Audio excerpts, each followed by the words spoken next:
요즘 따라 머리가 자주 아프다 느끼는 어르신들이 많으신데 나이가 들면 피곤해서 그렇다 생각하고 그냥 참고 넘기시는 경우가 많지만 사실은 그 안에 여러 가지 원인이 숨어 있을 수 있어서 머리 아픈 걸 너무 가볍게만 생각하시면 안 됩니다.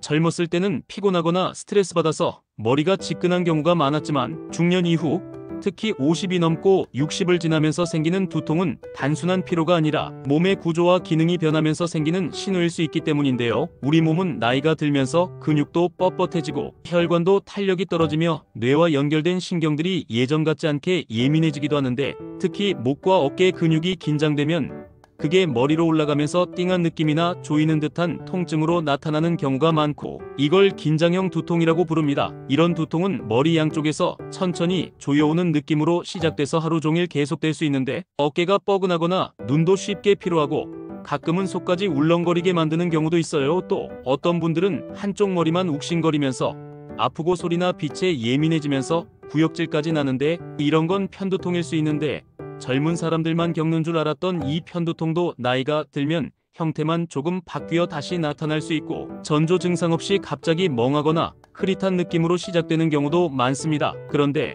이런 두통들은 그래도 크게 걱정할 정도는 아니고 대부분은 생활 습관을 조금 바꾸고 잘 관리하면 좋아지는데 문제는 전에는 없던 방식으로 갑자기 심한 두통이 생겼거나 머리 한쪽이 찌르듯 아프고 눈 주변이 욱신거리고 눈물이나 콧물까지 흐르면서 참기 힘들 정도로 고통스러우면 클러스터 두통일 가능성이 있고 어떤 분들은 잠을 자다가 새벽에 두통 때문에 깨는 경우도 있는데 이런 건 수면 두통일 수 있어서 전문의 진료가 꼭 필요합니다. 특히 관자놀이가 욱신거리거나 두피를 만졌을 때 아프고 턱이 무겁게 느껴지는 증상이 함께 있다면 혈관에 염증이 생긴 거대 세포 동맥염일 수 있는데 이건 치료가 늦어지면 시력까지 위험해질 수 있기 때문에 절대로 방치하면 안 됩니다. 더 무서운 건 두통이 뇌출혈이나 뇌종양 같은 큰 병의 신호로 나타나는 경우인데 이럴 땐 갑자기 아주 심하게 머리가 아프고 말이 어눌해지거나 팔다리가 저리거나 시야가 흐려지는 등의 신경 증상이 동반되기 때문에 빨리 병원에 가야 합니다. 그런데 어르신들께 흔하게 나타나는 두통 중엔 약물 과용 두통도 있어요.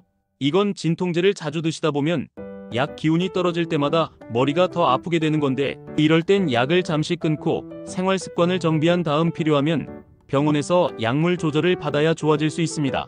그렇다면 머리가 아플 땐 어떻게 대처하는 게 좋을까요? 먼저 아플 때마다 진통제를 찾기보다는 왜 아픈지부터 살펴보는 습관을 들이는 게 중요하고 평소에 물을 충분히 마시고 몸을 따뜻하게 유지하면서 무거운 목과 어깨를 가볍게 풀어주는 스트레칭을 자주 해주면 큰 도움이 됩니다.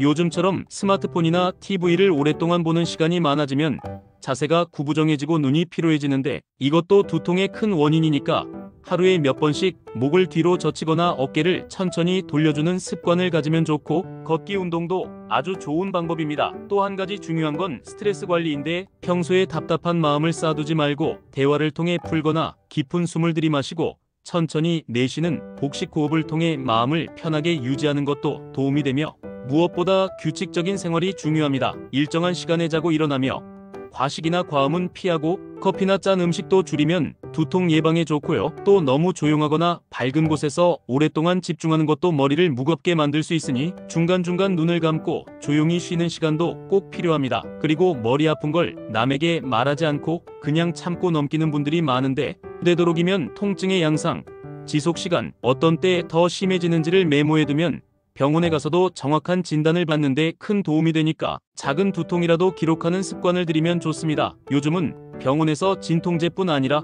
편두통이나 클러스터, 두통처럼 종류에 따라 맞춤형 예방약도 처방해주기 때문에 자기에게 맞는 치료를 찾아가는 게 훨씬 효과적이고 약을 쓰지 않고도 좋아질 수 있도록 물리치료나 이완요법, 심지어 명상과 음악치료까지도 활용되고 있으니 두통은 무조건 참을 병이 아니라 관리하고 다스려야 할 신호라는 생각으로 접근하시면 됩니다.